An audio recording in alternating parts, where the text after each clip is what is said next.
Hey everybody, welcome to Money's No Object. I'm your host, Dylan Howell. This is episode number 282 of our YouTube channel and podcast, and I could not be more excited to continue sharing with you guys personal finance topics that I think could be useful for you in your long-term financial journey.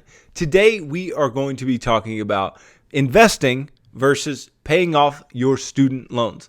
Because I know most people have student loans. I know that this is a big issue in America today. And I know that everyone needs to be investing. We need to get to working towards building wealth for ourselves and building up a nest egg that we can live off of later on, right? And since both of these things should be relevant to most people, I'm going to pit them against one another because I know this is a big argument in personal finance spaces. And so I want to give you my 2 cents and then ultimately tell you why I think what I do and why I have done what I have done in my financial life and exactly how it has worked. So stick around for all that and more in today's episode. Before we get started though, if you could go down below, hit the big red subscribe button, like this video, leave me any feedback in the comments down below and I'll be sure to respond to anything you leave down there. If you're listening on Apple or Spotify podcasts, be sure to subscribe and leave me a review on either one of those platforms. Follow me on social media at MNO with Dylan, and that's really good supplemental materials to all the things I'm putting out in these long form episodes on YouTube and the podcast every single day. And then if you need somebody to help you to build a financial plan and keep you accountable to that plan over the long term, then I can do that. Just DM me on any of the major social media sites and tell me that you are interested in financial coaching sessions, and you and I can begin working together, pushing towards your long-term financial goals, and then ultimately pushing you on towards long-term financial freedom, which is what I hope for every single individual who is watching or listening to this show on a day-to-day basis. Now look, I am not lost. I'm not ignorant to the fact that most of you out there likely have student loan debt. Whether or not you have the degree to show for it, whether or not you have the outcome of getting a degree for that particular debt that you took out, you likely have student loan debt. Especially if you're my age or even a little older, if you're in your 20s, 30s, and even a lot of people in their 40s, right? It's very likely that you have some student loan debt hanging around your neck. And I know this is a burden. I know this is a big deal. I know this is a problem, right? I know this is something that continues to burden us. It continues to be something that is just, something you wrestle with. You know, you want to go to school, you want to get educated because it's the only way to, be the best in the market that you can be, or that's what you think is the case. And so you go to school, you go into all this debt, and then you realize on the other side that it wasn't worth it. Right? That is a story you hear time and time and time again. Not only do you hear that, you hear another story. And this story doesn't have to do with student loans. This story has to do with investing. This story has to do with your financial life, right? You hear the same story, but it's in a different part of your financial life. Instead of this story being, oh, I'm so deeply in debt and it's such a problem, this story is a story of, I should have started earlier. I should have put more money away. I should have invested in things that were going to go up in value. I should have taken more risk. I should have been more active in my investing. If only I'd have learned sooner. If only I would have taken this into my own hands. If only I would have put money in my 401k. If only, right? A lot of regrets. And there's a lot of regrets on both sides. One set of regrets when it comes to your student loans is the regrets that you actually did that. It's something that you actually did. You took out student loans. You agreed to take out student loans. Okay, so that's what's going to get you upset and frustrated on that end. But when it comes to investing, a lot of the issue when it comes to investing is you didn't do, right? It was being apathetic. It was apathy, not doing anything at all, right? Just setting aside and letting the world pass by and you not actually getting involved in your financial life. Both are issues, right? Making active mistakes and then making passive mistakes are both mistakes, okay? And I want to help you fix both of those mistakes because it's very, very true that we want to stay out of student loan debt, 100%. But it's also very, very true that we want to make our way into investing for the future, okay? I can agree with both of those things, okay? But we have to do some prioritization, especially if you're going to talk about having a financial plan that works, having a financial plan that actually gets you from point A to point B, that actually gets you from, okay, I'm deeply in debt and I have no money to a place where I don't have any debt and I do have money, right? That's where people want to be. That's where you get into long-term financial freedom, where you actually have money, where you actually have some wealth under your belt, where you don't have debt that's constantly dragging you down. That's where I want to get every single one of you guys. And if you look at my financial action plan, the financial action plan speaks to this exact same system. It speaks to the fact that I want you to have some money. I want you to have some savings. That's what an emergency fund's about. I want you to be out of debt. That's what getting out of all consumer debt is about. I want you to have investments. That's why I tell you early on to take the employer match in a 401k or any other employer-sponsored retirement account. And then I'll tell you later to invest very aggressively. Invest at least 15% of your income and then max everything out and pay off your home, right? I want you to be in this place of financial freedom. But then the question is, how do you get there? Now, undoubtedly, there are many, many ways to get there. There are many, many ways to get from being financially broke and in financial hardship to a place of being in financial freedom and financial independence and actually having some money in order to, make yourself feel a little more secure, make yourself feel like, you have put together a good financial life for yourself and, be able to leave a good legacy of money and of money principles for your family and those who you leave your money to ultimately. Okay. I want you to have that. I want you to have the ability to have money and the ability to enjoy that money, but it's not going to happen if we don't invest. And it's not going to happen if we don't get out of debt. And again, one of the primary debts that most people have is student loans. Okay. So the dilemma that most people end up having is, okay, I have all these student loans and I feel like I'm just crippled by these student loans. I feel like I just, I can't get out of it. I constantly have this student loan debt. It's just a problem. Okay. But then on the other hand, I need to be investing. I have this, 401k that I can invest in. I have this IRA. I have these investment accounts. I have, some money I can throw there. Why would I not just go ahead and do that? Right. And the biggest argument for investing instead of paying off your debt is that, I can make a higher rate of return investing than I could paying off my debt. Okay. And it is true most of the time, right? Most of the time, if you invest in the stock market, right? If you invest in, let's say, an S&P 500 index fund, right? All else equal, you're going to make a higher rate of return over time than the rate of return of the interest you're paying off on your student loans. That is 100% true. But here's where the rubber meets the road. Here's where there's this big issue and this big disparity, right? People look at the amount of money that they've already taken out in student loan debt as money that's already been spent and money that's not in their pocket anymore. Okay. But let's just say we did a little bit of a paradigm shift. Let's say we just shifted our mindset just a little bit on this question. Okay. And we said, what if you were given the opportunity? You were given the opportunity to borrow as much in student loan debt as you wanted to borrow. You don't even have to go to school. You can just borrow student loans. Okay. And you borrow these student loans in order to invest and then make the difference and repay the student loans. Would you do it? Right? Would you do it on a large scale? Right? What if somebody only gave you the opportunity to borrow $1 million? It was either $1 million or nothing, right? You could borrow $1 million in student loans, but you were going to use it to invest and hopefully make a spread over the rate on the student loan. Would you do it? Right. And some people out there would say yes. And for them, whatever. Right. But the vast majority of us who have a risk averse bone in our body, right, are going to say absolutely not. Right. Why? Because I threw some extra zeros on the end of those numbers and you felt some risk. Right. You felt some issue with the fact that you're borrowing student loans in order to invest. And you don't think that you're doing that. You don't feel like you're doing that when you've already spent your student loans on actually going to school. But ultimately, when you have that debt outstanding and you're choosing to invest instead of just pay off that debt, and your whole argument stems from the fact that, I can make a higher return here than I can here, then ultimately you're using it as an investment decision process, right? You're looking at it as two different investment decisions, and you're looking at them with equal risk in an equal situation. But ultimately, they're not equal. Ultimately, whenever you are borrowing or levering up, right, there is risk inherent to this particular situation. Okay, and the choices that you have are very simply get out of debt or stay in debt. Okay. And I want you to get out of debt, right? I want you to be out of debt. I want you to not invest when you could be paying off, your student loans. I want you to have your student loans paid off before we are investing heavily, right? The reason that we need to be doing this is because we need to free up our cash flow.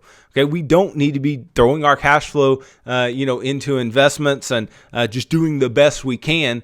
We need to be very intentional with our cash flow, because otherwise, what we're very likely to do is we're likely to try to split money up. Okay, make the payment that I can over here on the student loans and then invest over here. Right, try to do it at the same time, because ultimately you're going to have to. Ultimately, you're going to have to make student loan payments and you're going to have to invest. Again, ultimately, you're going to have to do both if you have student loans.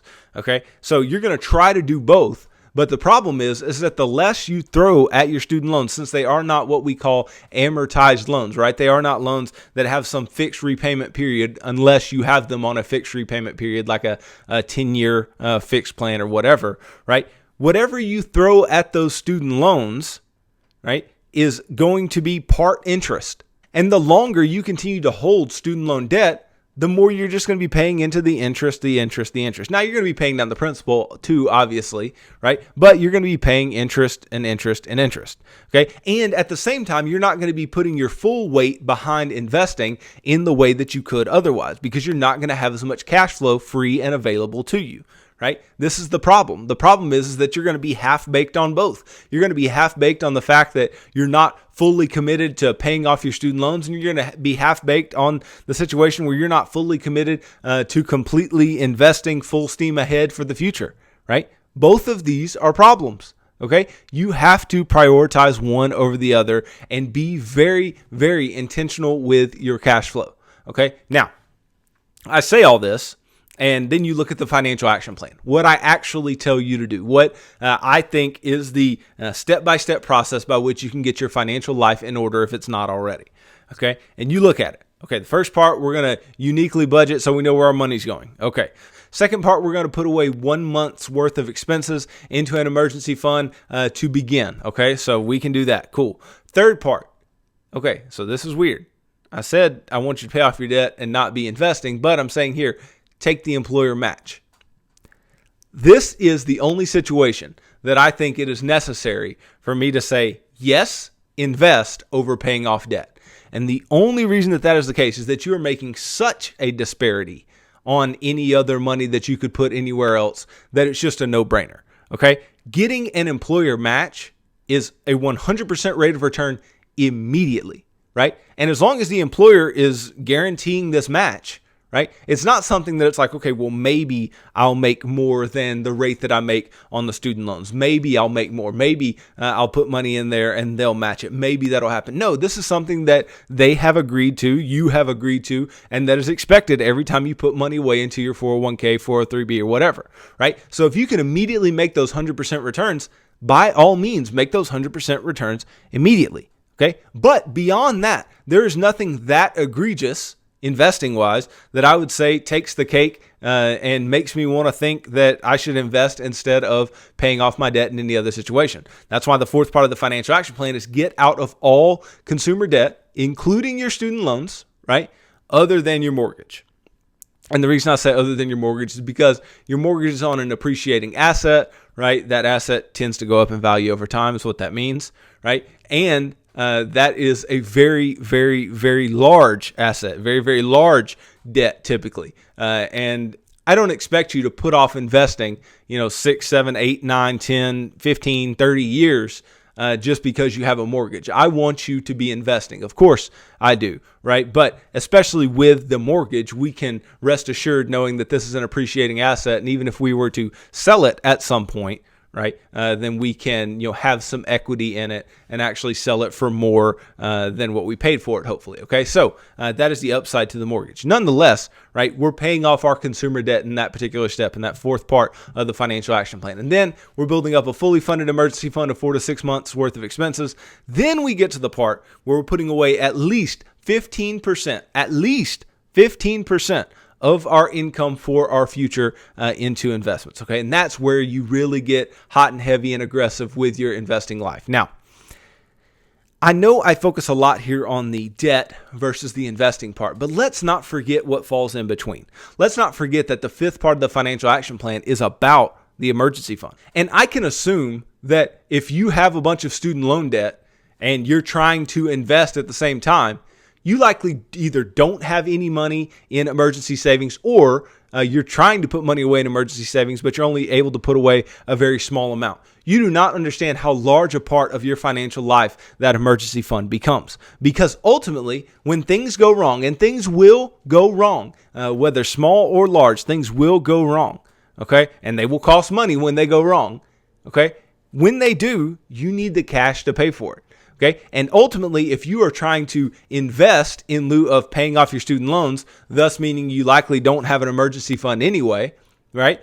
That means that you're going to be in a position where if something were to happen, you're not going to have money that you can get your hands on. And you're going to have to go deeper into debt in order to pay for whatever it was, whether it's credit cards or a loan or medical debt or whatever. Right? You're going to have to go deeper into debt to pay for whatever it is. And that is not what we want. We want you to get out of debt and then have emergency savings set up there and then get to investing. You're saying, well, maybe I just, take out my investments. I could use my investments as my emergency fund. We've talked many times why, an emergency fund should not be your investments. And then second of all, most people who are investing into these tax advantage retirement accounts. And if you take money out of those, you're talking about tax hits, you're talking about penalties. And if you're talking about a 401k loan, maybe that's what you're calling your emergency fund. If you can take out a 401k loan, right, you're losing the potential gains in the future, and you're having to pay yourself back interest over time.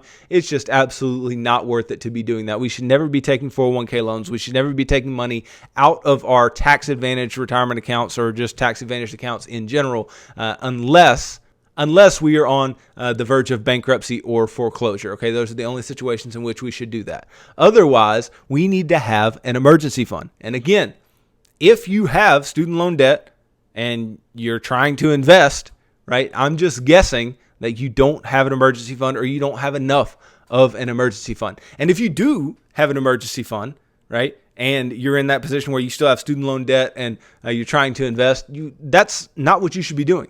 That's not where you should be, right? Why would you keep money in the bank when you could be making money by paying off debt? Right? People don't think about this. This doesn't cross their minds. They don't think about this in a real way. People will put money in the bank making 0.15%. They'll put it in a savings account making 0.15% and say, oh, well, I have some savings. But they've also got a car loan, and they've got student loans, and they've got credit cards and all these different things. But, oh, they've got money in savings. Well, that money in savings is consistently being devalued. That money in savings is going down in value by the day. But if you pay off debt with that money, then you are saving yourself whatever percent interest you would have been paying on that particular debt over time. So you actually save yourself money, therefore make yourself money by paying off the debt instead of just keeping the money in the savings account, right? This is simple mathematics, but for some reason people think and they have this emotional feeling that keeping money in a savings account is the best thing. It's the good thing to do, right? It's the thing that we should be doing. And it's absolutely not. You need to prioritize the first things first. And the problem is that most people get things out of priority, or they don't have any priorities at all, and they're trying to just do everything at once. And the problem with doing everything at once is that, again, like I said earlier, you are going to be half-baked on just about everything. And when you're half-baked on everything, then nothing completely gets done, and nothing gets to the point to where you want it to get. So let's just jump to another piece of this student loan versus investing debacle. Something that I think is extremely relevant and that you guys may be thinking and may want to talk about in this particular situation. What you may be thinking is that you are giving up some time. And that's true, right? If you do spend time paying off your student loan debt, which for most people is in the $20,000 or $30,000 total, right, of student loan debt, and many people have much more, some people have less, right? But you are going to just give up some of your time, right? Some of the time that you could be investing, and I tell you all the time that time is very, very important when it comes to your investing life. You are going to give up some time. You're going to give up some of your time horizon in order to pay off your debt. Now, this sounds like a horrendous thing. And in a world where you would invest the same while you're paying off student loans and after you're paying your student loans off, that would be a bad thing. It would be an issue that your time horizon got cut. But here's the problem. The problem that most people aren't taking into account is that if you get your student loans paid off and you spend a short period of time doing it, you get very, very intense, which is what I want you to do. I don't want you sitting around spending 5, 6, 7, 8 years paying off, $50,000 in student loan debt, right? That doesn't need to be the case. That needs to get, knocked out in a couple years tops, right? Once you knock that out, once that's completely gone, then you can invest so heavily because you're debt free, right? If you follow the financial action plan, you are debt free once you get all your debts paid off. Okay, so you get all your debts paid off. You're investing extremely heavily, extremely aggressively for your future. Now it's easy to catch up. You can catch up to somebody who was doing it half-baked, who may have started a little earlier than you, but now you're putting away large amounts, right? 15% of your income is a lot. I've told you guys before, if you have a $60,000 a year income, which is pretty average in the U.S. today, right? A $60,000 a year income, $9,000 a year would be 15% of your annual income. And you look, that's $750 a month. How many people do you know that are investing out of their own pocket $750 a month? Not many. Most of the people who are, paying off student loan debt and trying to put money away at the same time, what they're doing, they're putting, maybe a couple $100s a month into their investments, which again, starting early can be extremely helpful. But if somebody's coming up behind them just a couple years behind and they're saying, okay, I'm putting away large amounts because I have large amounts to put away, you're going to end up ahead over a long period of time because you didn't go half-baked into all of it and you aren't saddled with the student loan debt that the other individual is, right? So giving up time is a problem when it comes to your investments. I understand that, right? But the amount that you put away, which is, by the way, the number one indicator of how much money you end up with. Not the rate of return, not the amount of time, not anything like that. It's the amount that you put away. Okay? So if the amount that you put away is extremely high relative to the other individuals that are investing around you, then you are going to be better off. But this is all reliant on the fact that once you decide you're going to pay off your student loans and all other consumer debt that you have other than your mortgage, then you have to get extremely fired up, right? You have to get extremely, fervent about, I'm going to get all of this debt paid off. I'm going to do everything that I can. I'm going to sell stuff. I'm going to work 2 jobs. I'm going to, try to get a promotion. I'm going to, start working somewhere else, whatever it is for you in order to get to a position where you can pay off your student loans and any other type of debt, right? That's what you should be doing, and you should do it in a short period of time. It should not take you, for most individuals, I know there are, extreme cases on both sides, but for most individuals, it should not take more than 2 to 3 years to get all your consumer debts paid off if you get extremely fervent about it, if you're using the debt snowball method of lining everything up, smallest amount to largest amount, starting with the smallest one, making minimum payments on everything else, and then once you pay off the smallest one, going into the next smallest one, and the next, and the next, and the next, and the next, all the way to your largest debt, and just rolling the payments as you go into the next debt, thus paying them off even faster. Okay, this is something that actually works. This is something that will actually get you to a point where you have money. It will get you to a point where you actually have some financial freedom, some financial independence, and being out of debt is such a huge part of that. We want our cash flow freed up. We want our ability to look around and go, okay, I don't know anybody anything, and it is a great feeling. Now, I'm not just going to say that I made this up and this is something that I think works. This is something I actually did. I had student loans myself, right? And it's a hard proposition to look in the mirror and go, okay, I'm not going to invest, even though I knew how strong compound interest was. I knew how big a deal the time horizon is when it comes to compound interest. But I looked and I said, okay, I have, and it was approximately $15,000 in student loan debt. Okay, I know that's not a lot compared to some of you guys, but it was student loan debt nonetheless. And I was like, okay, it shouldn't take me long if I just bear down, right? Every bit of my income that is not going towards essentials, I'm going towards paying off this debt. And I did it.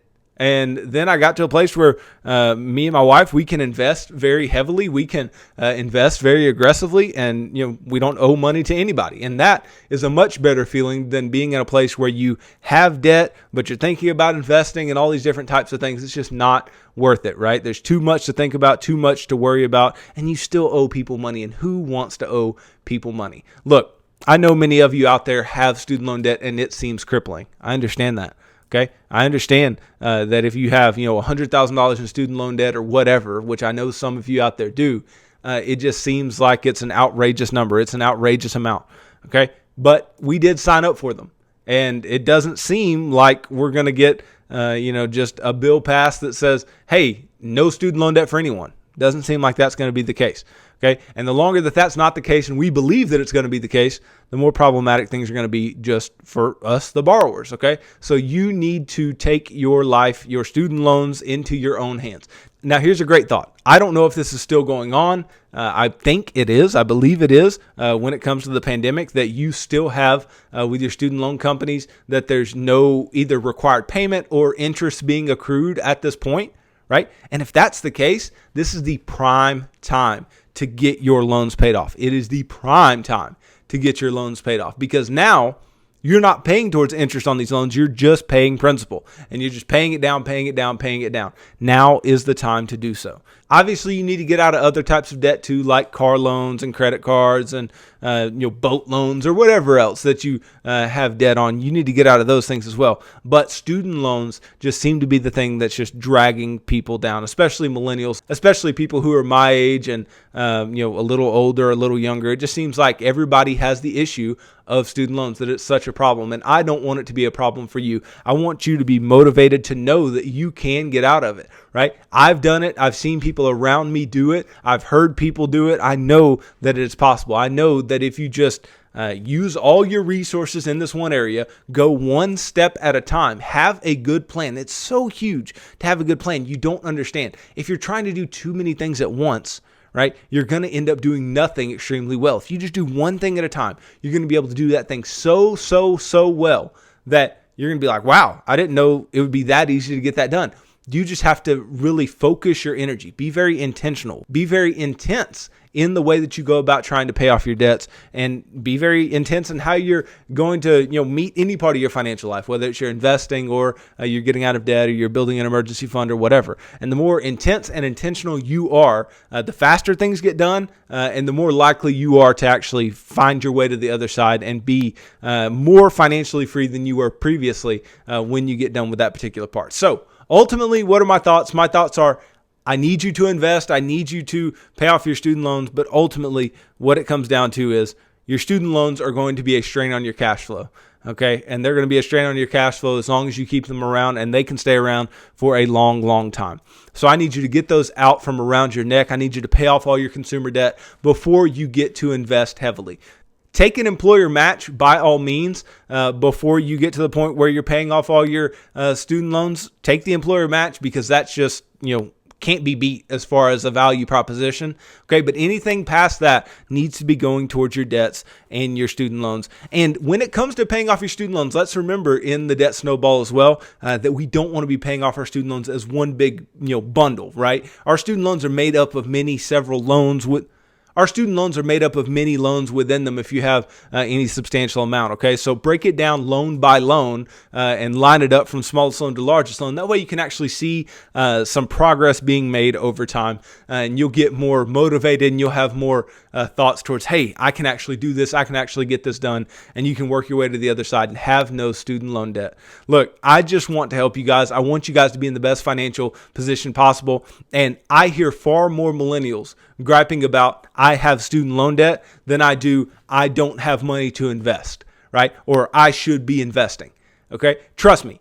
And I've shown you before, I've told you before, you can, not that I suggest you do, right? But if you're my age, I'm 26 years old, okay? If you waited until you were 30 and then started investing, but did so in a very aggressive way, you can still get yourself to a point where you are extremely financially successful. Okay, I'm not saying this is preferable. I'm just saying you can.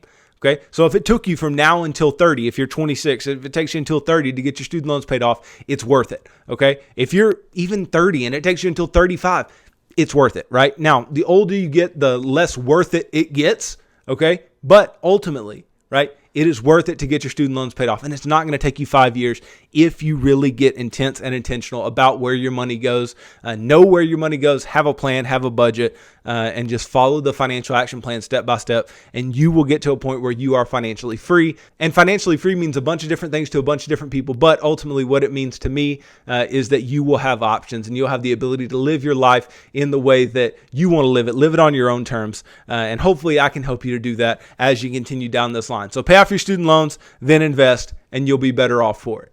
So thanks for watching this video. If you could go down below, hit the big red subscribe button, like this video, leave me any feedback in the comments down below, and I'll be sure to respond to anything you leave down there. If you're listening on Apple or Spotify podcasts, be sure to subscribe and leave me a review on either one of those platforms. Follow me on social media at MNO with Dylan, and that's really good supplemental materials to all the things I'm putting out in these long form episodes on YouTube and the podcast every single day. And then if you need somebody to help you to build a financial plan and keep you accountable to that plan over the long term, then I can do that. Just DM me on any of the major social media sites and tell me that you are interested in financial coaching sessions, and you and I can begin working towards your financial goals and then ultimately pushing you on towards long-term financial freedom, which is what I hope for every single individual watching or listening to this show on a day-to-day basis.